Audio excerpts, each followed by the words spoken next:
የራበው ማነው የራበው ማነው ይሄን የመሰለ ቆንጆ እርጥብ አብረን የምናይ ይሆናል። አብራችሁን ቆዩ።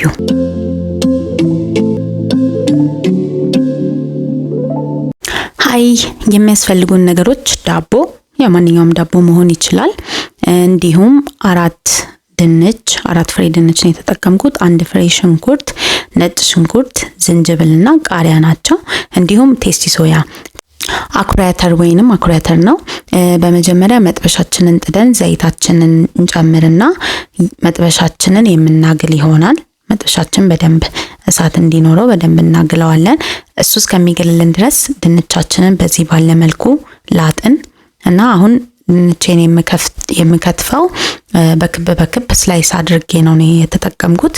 እናንተ በቁም ማድረግ ትችላላችሁ። በፈለጋችሁ ዲዛይን ድንቻችሁ ልትጠቀሙ ትችላላችሁ።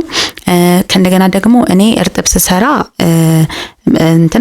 አልቀቅልም ወይንም ውሃ ውስጥ ከትቼ አልጥደውም። መጀመሪያ ድንቹን ብቻውን ነው የምጠብሰው።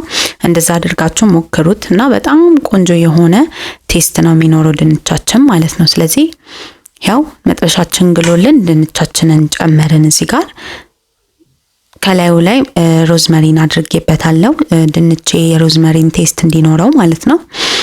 ስለዚህ እዚህ ጋር ድንቻችን እንዲበስልልን በደንብ ሂታችንን ጨምረናል። ድንቻችን እስኪበስልልን እኛ ዳጣ ወይንም የሚያቃጥለውን ሶስ ምናዘጋጅ ይሆናል። በመጀመሪያ ነጭ ሽንኩርት አደረኩኝ። አንድ ራስ ነጭ ሽንኩርት የተጠቀምኩት እና እንዲሁም ቀይ ሽንኩርት አንድ ራስ ቀይ ሽንኩርት፣ ከነገና ደግሞ ቃሪያ የሩብ ግማሽ ቃሪያ ነው የተጠቀምኩት። እዚህ ጋር የሩብ ግማሽ ቃሪያ፣ ከፈለጋችሁ ቀዩን ማድረግ ትችላላችሁ። ቃሪያ ችግር የለውም፣ ያላችሁን ቤት ውስጥ መጠቀም ትችላላችሁና አንድ ፍሬ ዝንጅብል አደረኩ፣ እንዲሁም ሮዝመሪን ጨመርኩበት ማለት ነው። ስለዚህ ይሄንን ሶስ ለመስራት ያው ብዙ ጊዜ ማሽን ቢኖረን ይመረጣል፣ ግን በመውቀጥም እንችላለን። ስለዚህ እዚህ ጋር በመጀመሪያ የመጀመሪያውን ዙር ፈጫሁትና ሁለተኛ ላይ ትንሽ ውሃ ጠብ አደረኩና ጫው ጨመርኩበት፣ ትንሽ የጫው ቴስት እንዲኖረው። በሁለተኛውም ድጋሚ ፈጫሁትና አያችሁት እንደዚህ በሚያምር መልኩ ሆኖልኛል ማለት ነው። ስለዚህ ሶሴን ጨረስኩ። እዚህ ጋር ድንቼን እያያችሁት ነው። ከለሩን እየቀየረልኝ ነው።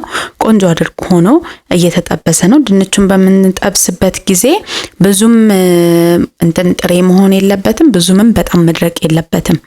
ማለትም ብዙ ጊዜ ቺፕስ እኔ መንገድ ላይ የሚያጋጥሙኝ ብዙ ጊዜ የሚጠብሱት ቺፕስ ትንሽ ጥሬ የመሆን ድንቹ ጥሬ የመሆን ባህሪ ያለው፣ ግን በእንደዚህ አይነት መልክ አይነት ኖሮት ቢወጣ የተመረጠ ይሆናል ብዬ አስባለሁ እኔ። ስለዚህ በእንደዚህ ባለ መልኩ ድንች እርጥብ ወይንም እርጥብ የምንለውን በየመንገዱ እዚህ አዲስ አበባም ሆነ ብዙ ቦታ የሚሸጠውን በቤታችን መስራት እንችላለን ማለት ነው።